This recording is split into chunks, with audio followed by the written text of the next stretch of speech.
முத்தமிழ் கடவுள் முருகன் மாநாடுன்னு ஒன்று நடத்துவாங்க. நடத்தி 3 வருஷம் கழித்து இன்னி வரைக்கும் கணக்கு கொடுக்க மாட்டாங்கன்னா இந்த அரசாங்கத்தை என்ன சொல்கிறது? திருட்டு பசங்கன்னு சொல்லணும். அரசியல் மூலதனமே கட்ட பஞ்சாயத்தாக இருக்கிறவங்கலாம் மந்திரி ஆகிட்டான்னு வச்சுக்கோங்க. பகலில் கோவிலில் போய் கும்பிடுவ, சாயந்தரம் திருட்டுத்தனமாக. இன்னைக்கு நிர்வாகமே பழுதுபட்டு போயிருக்குங்கிறேன். It is totally politicise. மற்ற அரசு அதிகாரிகள் அவங்க அரசியல் கட்சி கருப்பு செப்பு வேட்டி கட்டாத குறை தான். நிறைய திமுக பதவியேற்றோன்னு இந்து விரோத அரசுன்னு நிறைய பேர் விமர்சிச்சாங்க சார். பட் ஆனால் சேகர் பாபு வந்ததுலேருந்து 3000 கும்பாபிஷேகம் நடத்தியிருக்கோம். யார் அப்பம்பட்டு பணத்தில் சொல்லுங்க சார். இப்போ திருச்செந்தூர் முருகன் கோவிலுக்கு கும்பாபிஷேகமாகி 48வது நாள் நடக்கிறதானே மண்டல பூஜை. 30வது நாள் இது என்ன சேகர் பாபுவோட கிரகப்பிரவேசமா? என்ன அராஜகம், என்ன அயோக்கியத்தனோ. அப்போ இந்த சர்க்காரை இந்த நிர்வாகத்தை தூக்கிறீனுமா வேண்டாம்? சார், தமிழக பிஜேபி ஒரு ரீசெண்டாகவே இந்த அறநிலைத்துறைங்கிற ஒரு டிபார்ட்மெண்ட்டே இருக்கக்கூடாது அப்படின்னு ஒரு கோரிக்கையை வச்சுக்கிட்டே இருக்காங்க.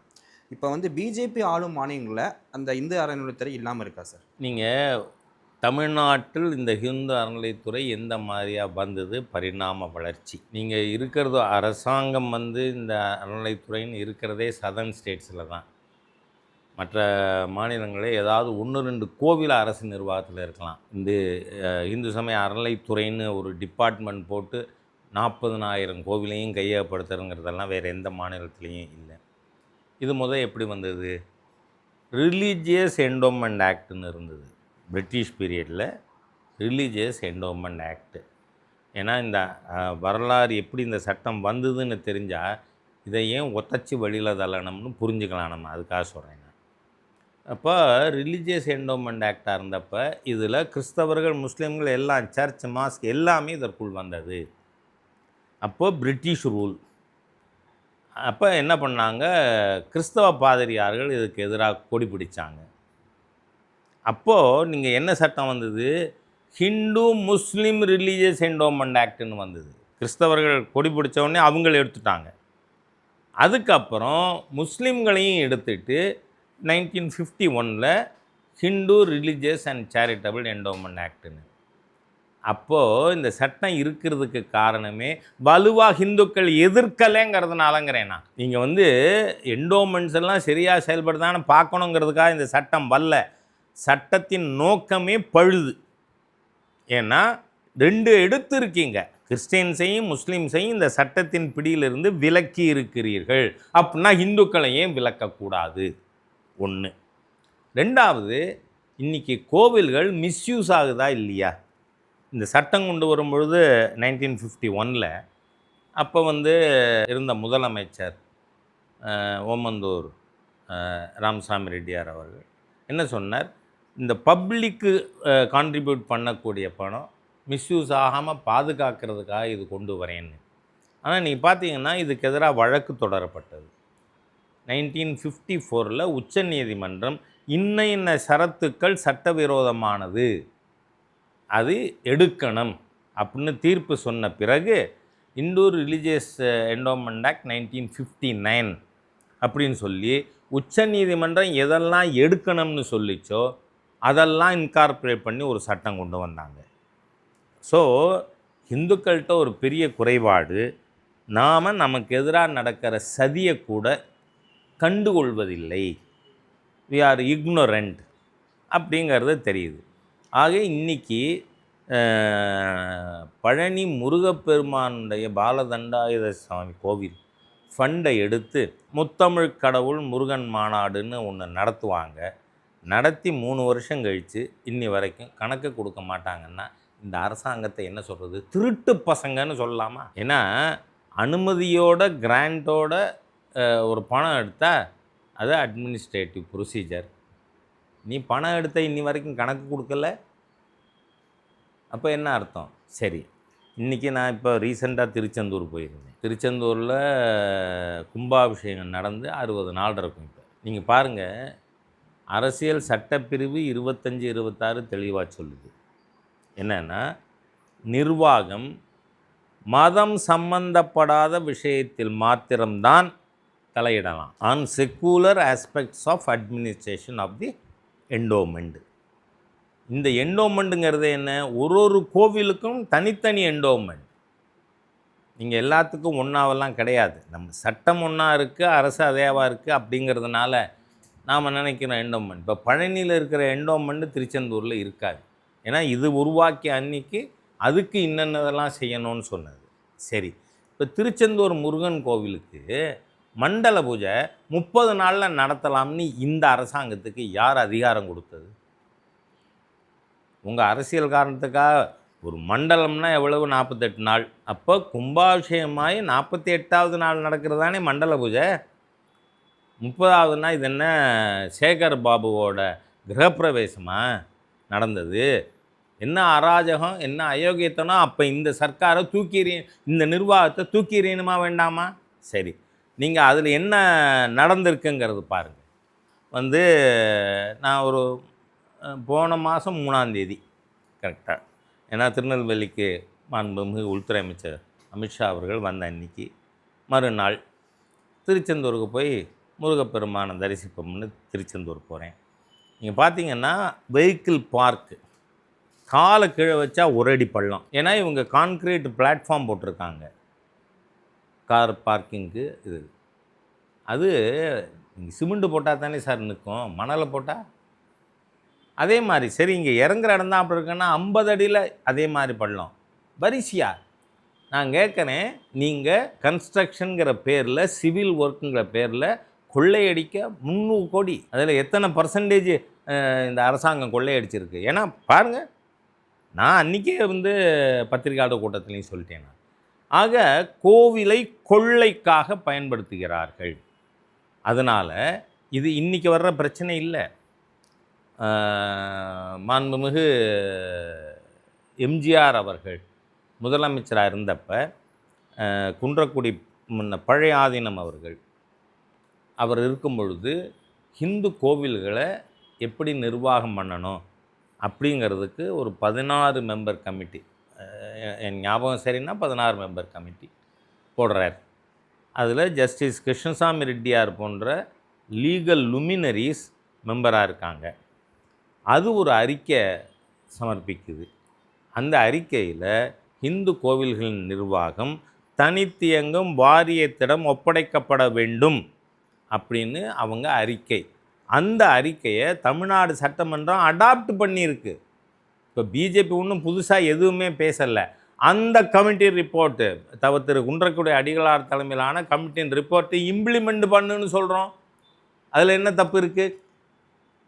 அப்போ தான் இந்த அரசாங்கத்தின் அரசியல்வாதி, நீ பகலில் கோவிலில் போய் கும்பிடுவ, சாயந்தரம் திருட்டுத்தனமாக ஈவேராவுக்கு மாலை போடுவ, இந்த மாதிரி டபுள் கேம்.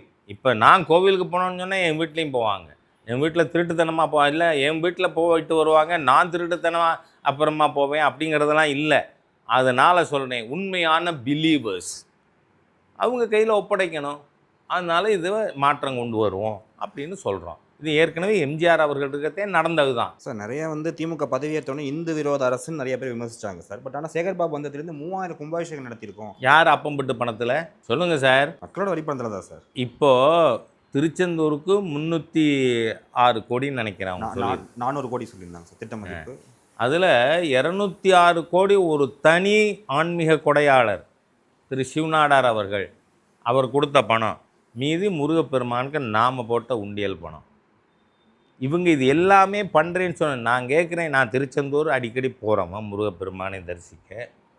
நீங்கள் அங்கே பார்த்தா கோவிலில் பக்தர்கள் அதிக எண்ணிக்கையில் கூடுவதற்கான வசதிகள் பண்ணியிருக்கானா? இல்லை, எல்லாமே வரிசையாக ஃப்ளாட்ஸ் கன்ஸ்ட்ரக்ஷன். ஏன்னா சிவில் ஒர்க்கில் தான் 40% 45% வரைக்கும் கமிஷன் அடிக்கிறாங்க அப்படின்னு பொதுமக்கள் சொல்கிறாங்க, விவரம் அறிந்த நிர்வாகிகள் சொல்கிறாங்க.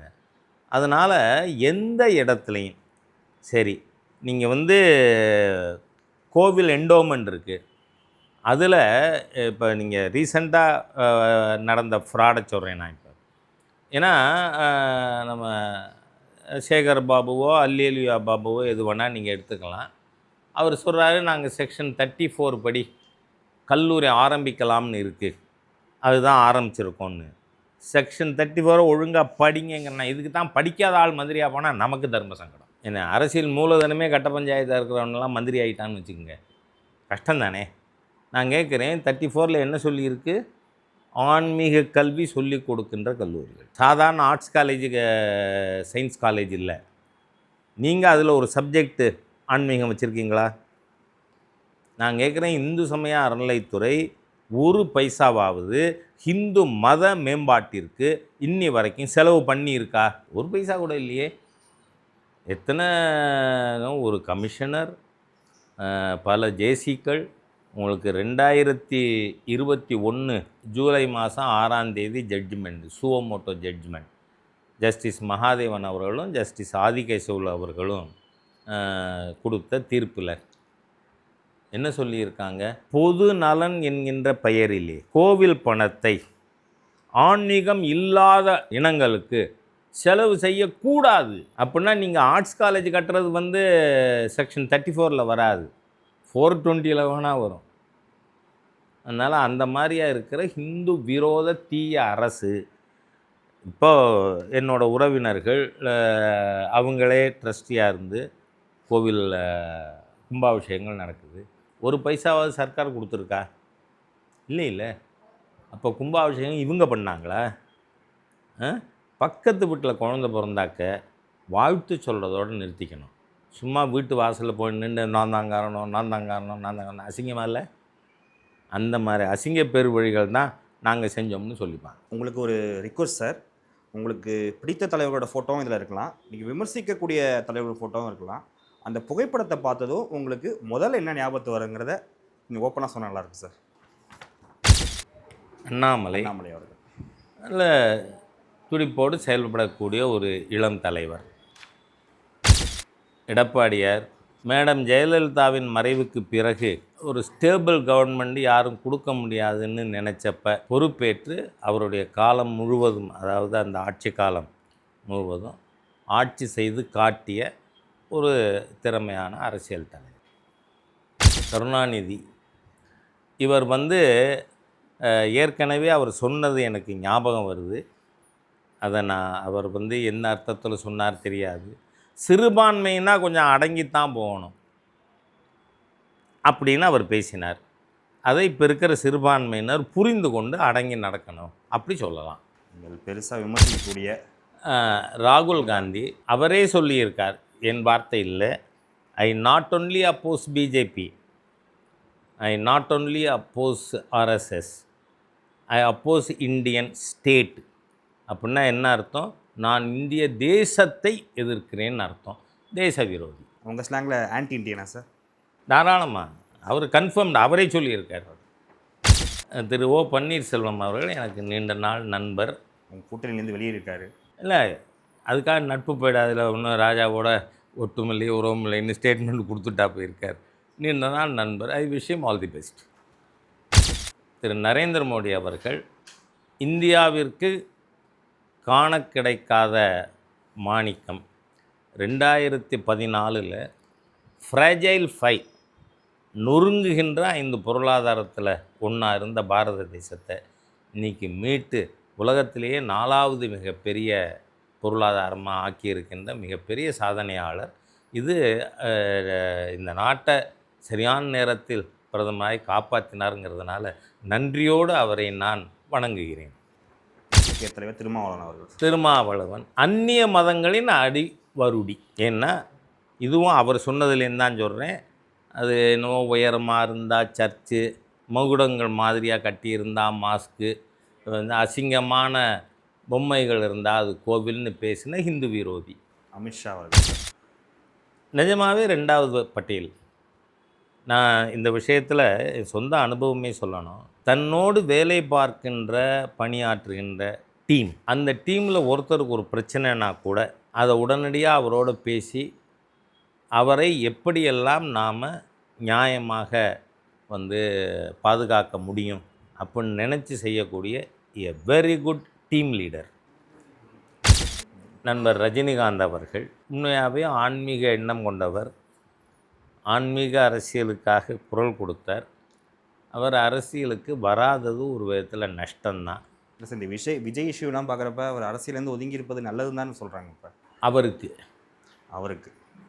சரி, நாம் அந்த மாதிரி பார்க்க முடியாது. தமிழ்நாட்டு சுத்தம்னா ஏன்னா முதல்ல சிஸ்டம் ஃபால்ட்டின்னு சொன்னவர் அவர், ஆன்மீக அரசியல். அதனால் அவர் அரசியலுக்கு வரல. அது ஒரு பக்கம் எனக்கு வருத்தம் தான். உங்கள் நண்பர் விஜயகாந்த் அவர்கள் கூட. விஜயகாந்த் அவர்கள் இந்த வெள்ளந்தியான மனுஷங்கிறதுக்கு உதாரணமே அவர் தான். அகடவிகம் இல்லாத மனதில் தூய உள்ளத்தோடு பழகக்கூடிய நல்ல நண்பர். கமலஹாசன் அவர் டிவியை உடைச்சார், இப்போ டார்ச்சை தூக்கி போட்டுவிட்டார். ஒரு ராஜ்யசபா எம்பி தனக்கு மட்டும் கிடைச்சா சரி, தன்னோட அரசியலே ஜென்ம சாபல்யம் ஆகிடும்னு சொல்லி டார்ச்சையும் தூக்கி போட்டுவிட்டார். இல்லை, காலத்தின் கட்டாயங்கிறார் அவர். என்ன கட்டாயம் வந்தது? தனக்கு கட்டாயம்னு சொல்லட்டு கட்சி நடத்த முடியலை. கோயம்புத்தூரில் அவரை பாரதிய ஜனதா கட்சி தோக்கடிச்சது. அதனால் அவரோட அரசியல் இன்னும் எடுபடாது. துணை முதல்வர் சார் மிகப்பெரிய ஹிந்து விரோதி, சனாதன விரோதி. அவரே சொல்லியிருக்கார், சனாதன இந்து தர்மத்தை டெங்கு மலேரியா கொசு மாதிரி அழிக்கணும்னு. அதுக்காக இப்போ நாடு முழுவதும் பல மாநிலங்களில் வழக்குகளை சந்தித்து வருகின்ற மத வெறி எண்ணம் கொண்டவர். அதுவும் நான் சொல்லலை, ஐ எம் அ ப்ரௌடு கிறிஸ்டியன்னு சொல்லியிருக்கேன். ஒருவர் நான் இப்போ I am a proud Hindu சொல்லலாம், எந்த தப்பும் இல்லை. ஆனால் நான் அதுக்காக சிறுபான்மை மதங்களை டெங்கு மலேரியா கொசு மாதிரி அழிக்கணும்னு சொன்னேன்னா தென் ஐ எம் கம்யூனலிஸ்ட். வெறும் மதப்பற்றாளர் மட்டும் இல்லை, ஹிந்து விரோத தீய எண்ணம் கொண்டவர். மேடம் ஜெயலலிதா அவர்கள் மிகப்பெரிய ஆளுமை. இந்த எம்ஜிஆர் அவர்கள் முதல்ல, அப்புறம் மேடம் தான். அதெல்லாம் 5 ஆண்டுகள் நான் சட்டமன்ற உறுப்பினராக இருந்த பொழுது வித் எவிடன்ஸ் என்னால் சொல்ல முடியும். நூற்றுக்கணக்கான மக்கள் பிரச்சனைகள், ஏன்னா இன்னி வரைக்கும் அதிகாரத்துக்கு எவ்வளவு அருகாமல் இருந்தாலும் அதை எனக்கு பர்சனலாக பயன்படுத்திக்காதவன், நான் கேட்ட கோரிக்கைகள் எல்லாம் ஒன்று விடாமல், அதில் நீங்கள் ஒன்று சொல்கிறேன்னா, இந்த விவசாயிகளுக்கு பம்பு செட்டு சார்ஜஸ் கமர்ஷியல் ரேட்டாக இருந்தது. ஆனால் நீங்கள் பிராய்லருக்கு கன்செஷன் ரேட்டு 6.80 கமர்ஷியல் ரேட் இருக்கச்சம் 3 ரூபா. அதே மாதிரி எம்எஸ்எம்இ இண்டஸ்ட்ரீஸ்க்கு கன்செஷன் ரேட் இருக்குது. ஆனால் இந்த நாட்டில் மக்களுக்கே தெரியாது, விவசாயிகள் அவ்வளவு அமைதியாக அந்த கஷ்டத்தை அனுபவித்தாங்க. விவசாயத்துக்கு நாம் பயன்படுத்துகிற பம்பு செட்டுக்கு கமர்ஷியல் ரேட் இருந்தது. அதனால் இப்போது அவங்க விலையில்லா கால்நடைகள் கொடுத்தாங்க. அப்போது ஒரு கடிதம் தான் எழுதியிருந்தேன், இந்த மாதிரி விவசாயத்திற்கு அந்த பம்பு செட்டிலேருந்து விவசாயம் அந்த மாட்டுக்கு குடிக்க தண்ணி வச்சான்னா அது மின் திருட்டு. அதுக்காக விவசாயி பல விதத்திலும் துன்பப்படுத்தப்படுகிறான். அதனால் நீங்கள் விவசாய பம்பு செட்டில் வர்ற தண்ணீர் கால்நடைகளுக்கு பயன்படுத்துறதுக்கு அனுமதிக்கணும். உடனே ஒரு வாரத்தில் ஜியோ வருது, இது அனுமதிக்கப்படுகிறது. அந்த அளவுக்கு ஏழை எளிய மக்களுடைய பிரச்சனைகளை நாம் சொல்லும் பொழுது அதை ஒரு தாயுள்ளத்தோடு அணுகின்ற நல்ல ஆளுமை. சீமான் நல்ல நண்பர். அவர் பேசுகிற பல விஷயங்களில் எனக்கு உடன்பாடே உண்டு. அதாவது நம்முடைய கலாச்சாரம், பண்பாடு, வழிபாடும் தெய்வங்கள் இதெல்லாம் அசிங்கப்படுத்துறதுக்கு பேர் ப்ரோக்ரெசிவிசம்னு அவர் ஏற்றுக்கலை. ஆனால் அவர் தமிழ் தேசியம்னு சொல்கிறார், அதில் எனக்கு உடன்பாடு இல்லை. நான் அதையே ஹிந்துத்துவம் தான் அந்த மாதிரி இருக்குதுன்னு சொல்கிறேன். நல்ல நண்பர். பெரியார் எதிர்ப்பில் பிஜேபியை விட ரொம்ப தீவிரமாக இருக்கார் அவர். உண்மையை பேசுகிறார். நயினார் நாகேந்திரன் பாரதிய ஜனதா கட்சியின் மாநில தலைவராக இருக்கார். நிதானமாக அமைதியாக முடிவெடுக்கக்கூடியவர்.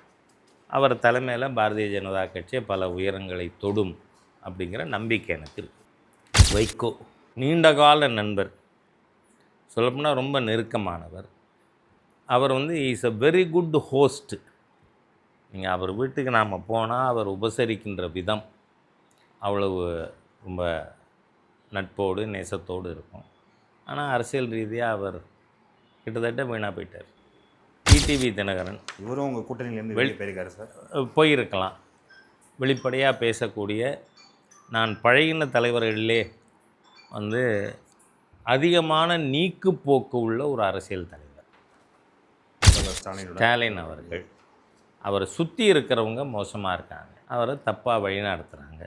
அதர்வைஸ் ரொம்ப நல்ல நட்புள்ளவர் என்ன, அண்ட் ஹி வேல்யூஸ் ஃப்ரெண்ட்ஷிப். அந்த விதத்தில் அவர் பாராட்டுக்குரியவர். உங்களோட ஃபங்க்ஷன்ஸ் வராரு, நீங்களும் ஒரு வீட்டோட ஃபங்க்ஷன்ஸ் போகிறீங்க. நான் அழைத்து அவர் வராத ஃபங்க்ஷனே என் வீட்டில் இல்லை. அந்த அளவுக்கு நல்ல நண்பர். ஒரு பர்சனல் ரீதியாக பார்த்தா ஒரு விரும்பத்தக்க ஃப்ரெண்டு. டிவிக்கே வந்து பார்த்தீங்கன்னா அந்த பொதுக்கூட்ட துயரத்துக்கு அப்புறம் 2ஆம் கட்ட தலைவர்கள் கூட தலைமறைவாக இருக்காங்க. ஆதவ் அர்ஜுனாலேருந்து புசி ஆனந்த்லேருந்து ஏகப்பட்ட பேர் வந்து இன்னும் மக்களையும் பார்க்க வரல, நீதிமன்றத்துக்கும் வரல அப்படின்னு ஒரு கருத்து நிலவு. இங்கே அரசியல் அனுபவம் இல்லாத ஒரு காரணமாக இருக்கலாம். இது ஒரு குறைபாடு அப்படி கூட எடுத்துக்கலாம் நாம். அதனால் குறைபாடுங்கிறது இட்ஸ் நாட் அ டிஸ்குவாலிஃபிகேஷன். அவர்களே அந்த தங்களை மாற்றிக்கொள்வார்கள், இல்லை இம்ப்ரூவ் பண்ணிப்பாங்க அப்படின்னு நினைக்கிறேன். இது வரைக்கும் நாங்கள் கேட்ட கேள்விக்கு பொறுமையாக பதிலளித்தவங்களுக்கு மிக்க நன்றி சார். நல்லது.